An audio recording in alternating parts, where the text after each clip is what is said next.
Hey everybody, and welcome to another episode of A Blind Guy His wife. and Their Life. I've been blind since I was 19, and I meet lots of people whether I'm at work or traveling with LaQuita Marie, and they always have lots of questions, and I'm going to answer some of those questions today.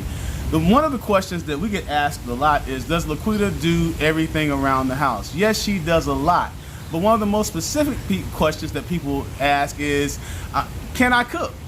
If I do cook, what things do I cook and how do I cook them?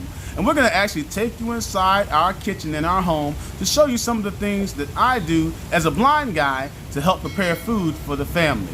You ready, LaQuita Marie? I'm ready with question number one. Can Corey cook? No. All right, wait, like I said, you got to be fair. I can cook.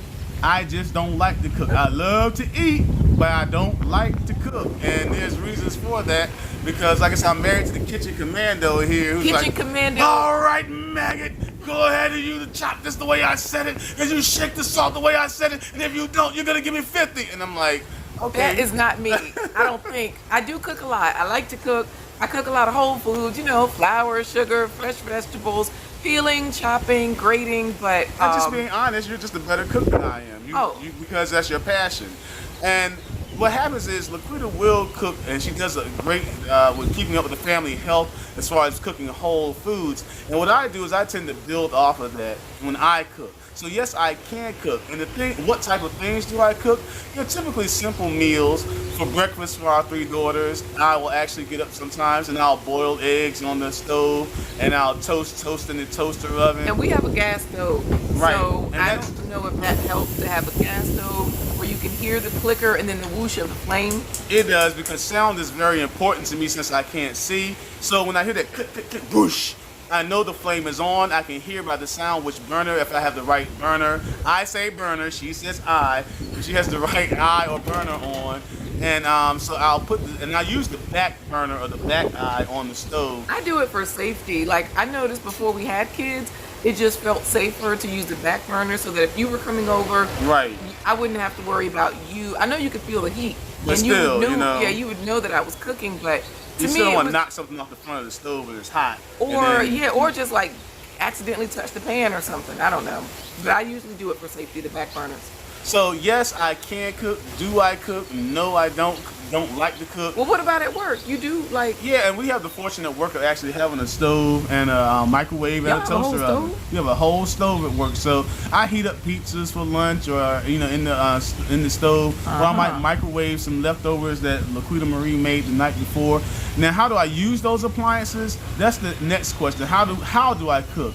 Well, it's all about texture. So what we found that works best for marking the stove is to put a small piece of Scotch tape to mark the dial so that I'm turning the oven to 350 if I'm cooking on 350, or if I'm going to turn the microwave on, it has how it's the automatic start buttons where you just add 30 seconds or a minute every time you push it. So you just put a piece of Scotch tape over the button so that one, people can still see what's on the button, and two, when I rub my fingers across or my thumb across it, I can feel it, then I can push the button.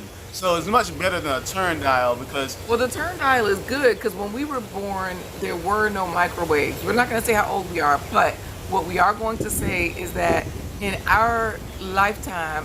Yeah, LaQuita was still rubbing sticks together with stones. Anyways, in our lifetime, microwaves came out. They were a novelty. We were like, ooh, I remember we got one as a gift. Like, somebody gave us one as a gift for Christmas one time, and they all had a turn dial. So the Scotch tape stays on. You know how like the Center for the Blind, in order to mark the button so that you know what you're doing, they would say... They give you these adhesive raised dots and or squares, small squares. They're about the size of a little bit smaller than a dime sometimes. And the adhesiveness, once it gets hot, especially on a stove, then what happens is it wears off and then it falls off, or it starts to slide to the left, or it starts to do slide to the right.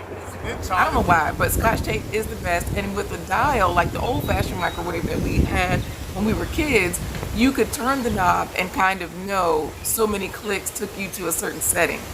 And of course, the shape of the knob or the dial, the arrow that's telling you where you're pointing the settings to, is narrow. That end is narrow, so that's how I know I'm turning the knob the right way. So that's how I use the appliances. Now, what do I cook? What do I cook? I am the master of boiled eggs. I make a mean boiled egg, y'all. I make some mean buttered toast, everybody. I can make a great tuna sandwich after LaQuita makes the tuna fish. I can make peanut butter jelly sandwiches, but I don't like to make them because the girls are so particular about, Daddy, I don't like that much jelly. I don't like that much peanut butter. And then the peanut butter tears up the bread, but I'll do it. If it's crunchy, but you know, sunflower butter is so thin and creamy and delicious. It has a very similar flavor to peanut butter. I don't know, because I gave up on the peanut butter jelly sandwiches, the sunflower butter sandwiches, because they were so particular. And now they're old enough to make that themselves, so they'll do that often. And you know, guys, I'm one of the best cereal pourers in the world. Well, let's talk about your famous dish. Yeah, popcorn. Popcorn is my main dish that I make, and it's microwave popcorn. Well, we do it a different way. We use a paper bag and popcorn kernels and a pat of butter. And you just roll the top of the bag down tight, put it in the microwave for about 2.5 minutes, and it pops. You know, the key is you can't use too much butter because it'll saturate the bag and the bag will explode and you have popcorn and popcorn kernels all over the place. And then when it comes to salting the popcorn, since I can't feel how much is being shaken out of a salt shaker, I'll just pour some in my clean hands after I wash my hands. After who washes what? After I wash my hands, I shake it into the my palm of my hand and I sprinkle it into the bag and shake it and taste it, and then if I have to repeat that step, I do it again. But I'm usually spot on because the girls always like, Daddy, you make the best popcorn. So and sometimes we do kettle corn, or he does kettle corn. Like with the girls, you know, since everything is in the bag, you just add what? Sugar with the butter, right? Sugar and butter, salt, and you still have the salt. And since it's in the bag, you can just shake it up. We use the large paper bags, like the large lunch bag. Yeah, large lunch bags. Don't try to recycle a fast food bag because those are too thick and it won't let you pop the popcorn. I tried that, and the McDonald's bag or whatever fast food bag I had didn't let the popcorn kernels pop. So the lunch bags are best. So hopefully that answers your questions about do I cook, can I cook, and what do I cook, and how do I cook it. And we'll keep answering these questions as we go along. But only if you like, subscribe, and share. Make sure you share the channel, share the content. If you have any questions, please ask us in the comments. Thanks for joining us for another episode of A Blind Guy, His Wife, and Their Life.